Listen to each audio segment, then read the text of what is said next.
ጦርነት የለም፣ ረሃብ የለም፣ ችግረኛ የለም። ሰው ወጥቶ ለምን እንደሚለምን አይገባንም። ሰላም ነን፣ እግዚአብሔር ይመስገን። ሀገራችን አድጋለች። 2 ዲጂት ነው እያደግን ያለ ነው። ሁሉ ነገር ሰላም ነው። አበርገሌ ረሃብ የለም። አፋር ችግር ውስጥ አይደለም። ትግራይ ጦርነት አይደለም። አማራ ህዝብ በድሮን አይጨፈጨፍም። ኦሮሚያ ክልል ስቃይ ላይ አይደለም ህዝቡ።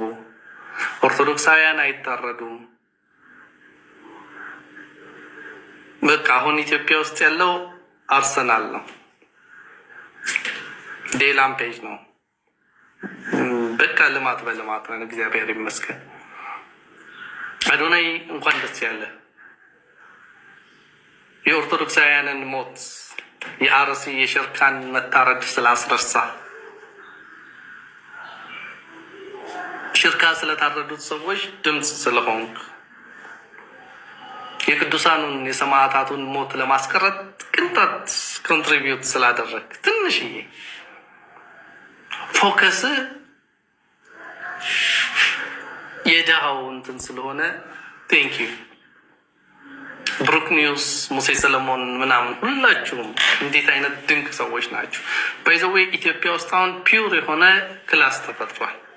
ሪጀክትድ ሶሳይቲ አለ፣ ከዛ በኋላ ሬስፔክትድ ሶሳይቲ አለ።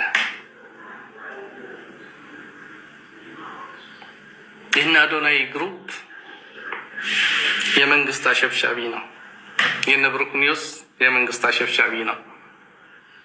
የእነሱ ታሪክ መስራት የሚፈልጉት አይዶን ነው። በጀርባ ምን እየሰሩ እንደሆነ እኔ ፖለቲከኛን አላምንም። አዶናይ ፖለቲከኛ ነው ለእኔ። ከጀርባ ምን እየሰራ እንደሆነ ገንዘብ እያቀባበለ ይሁን መሳሪያ እያቀባበለ ይሁን አላውቅም። ግን ፒውርሊ የማውቀው ነገር ምን መሰላችሁ? የኢትዮጵያ ቲክቶከር ስለ ኦርቶዶክሳውያን መታረድ፣ ስለ ጴንጤዎች መታረድ፣ ስለ አክሱም ሙስሊሞች፣ ስለ ትግራይ ህዝብ ስቃይ፣ ስለ አማራ ህዝብ ስቃይ አይመለከተኝም ብሏል። እናንተ ደግሞ በደንብ ፎሎ እያደረጋችኋቸው ነው። በጣም እያጠናከራችኋቸው ነው። አሽከሮች ነን። ገረድ ሜንታሊቲ ነው ያለን ሁላችን። ከልብ እናመሰግናለን ፓስተር ጌዲዮን። በእውነት የተናገረው ድንቅ ነገር ነው። እንግዲህ ዴላም ፔጅ የተባለው ተጽዕኖ ፈጣሪ በቲክቶክ በርካታ በሚሊዮን የሚቆጠሩ ተከታዮች ያሉት ሰው ኢትዮጵያ ውስጥ ገብቷል ማለት ነው። እንግዲህም የራሱ የሆነ መልካም የሆነ ነገር ይኖረዋል ሀገር ለመጎብኘት ለማሳየት፣ እሱ እንዳለ ሆኖ ነገር ግን እንግዲህ ጌዲዮን እንደተናገረው እየሆነ ያለው መተት ያለበት ነገር እያየ አይደለም። ድምፅ እንዲሆኑት ይሄ ሰው እንግዲህ በጣም የኢትዮጵያ ቤተክርስቲያን ደረሰባት ያለውን መከራ፣ እየታረዱ ያሉ ምዕመናን፣ ቀሳውስቷን ቤተክርስቲያን ላይ እየተፈጸመባት ያለውን ግፍ ማየት ቢችል ቢዘግበውና በሚሊዮን ቢዳረስ እንዴት ያለ ትልቅ ጥቅም ነበረው። ነገር ግን እነ አዶናይ ሌሎችም እነዚህ ቲክታክ ላይ ዜና እንሰራለን የሚሉ እነ ብሩክ ኒውስ ሌሎችም እያሳዩና ያደረጉ ያሉት ነገር ፈጽሞ የኦርቶዶክሳውያን የሀገሪቱ መከራና ግፍ እንዲሁም እየደረሰ ያለው የኑሮ ውድነት መከራው እንዲታይ አይፈልጉም። ለዚህ ነው እንግዲህ ፓስተር ጌዲዮን በዚህ ልክ የገለጸው። በዚህ ጉዳይ እናንተ ሀሳብ። ዛሬም የባለፈው አይነት ስህተት እንዳንፈጽም ጥንቃቄ እናድርግ። ይህን ቪዲዮ በአጭር ጊዜ ለብዙዎች ሼር እያደረጋችሁ አድርሱልኝ። በተለይ ደግሞ አብያተ ክርስቲያናትንና ገዳማትን ለሚያስጎበኙ ሰዎች በደንብ ሼር እያደረጋችሁ አድርሱላቸው። በባለፈው እንግዲህ ሁላችሁም እንደምታስታውሱት አይሾስፒድ ወደ ኢትዮጵያ መጥቶ ከጎበኛቸው ቦታዎች መካከል አንደኛዋ ቅድስት ቤተክርስቲያን ነበረች። እናም ካቴድራል ቅድስት ሥላሴ ቤተክርስቲያን ውስጥ ገብቶ እንዴት አድርጎ እንደጎበኛ አይሾስፒድን ሁላችሁም ታስታውሳላችሁ። በቲሸርት ለዚያውም ደግሞ የዝላይ አይነት ነገር እንደዚህ እያለ እና በዚህም ታዲያ ብዙዎቻችን ኦርቶዶክሳውያን ቅሬታችንን ስናሰማ ነበር።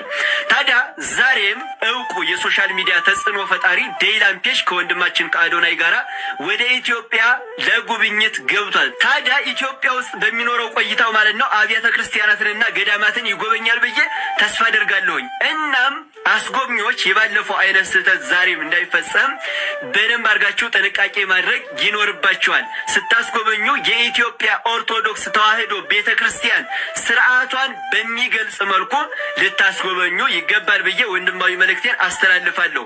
ምክንያቱም ይሄ ሰው አንድ ሰው ብቻ አይደለም፣ ለዓለም ነው የሚያሰራጨውና ዓለም ደግሞ ትክክለኛውን ስርዓታችንን ማወቅ ስላለብን ማለት ነው ከአለባበስ ጀምሮ ወደ ቤተ ክርስቲያን ሲገባ ነጠላ አልብሳችሁ በደንብ ስርዓታችንን የቤተ ክርስቲያንን ስርዓት በጠበቀ መልኩ እንድታስጎበኙ ስል ወንድማዊ መልእክቴን አስተላልፋለሁ። ካለፈ በኋላ መወቃቀሱ ፍሬ ስለሌለው ነው አስቀድሜ ይህን ቪዲዮ የሰራሁትና ለብዙዎች ሼር እያደረጋችሁ አድርሱልኝ። እናንተም ሀሳባችሁን ኮመንት ላይ አስቀምጡልኝ።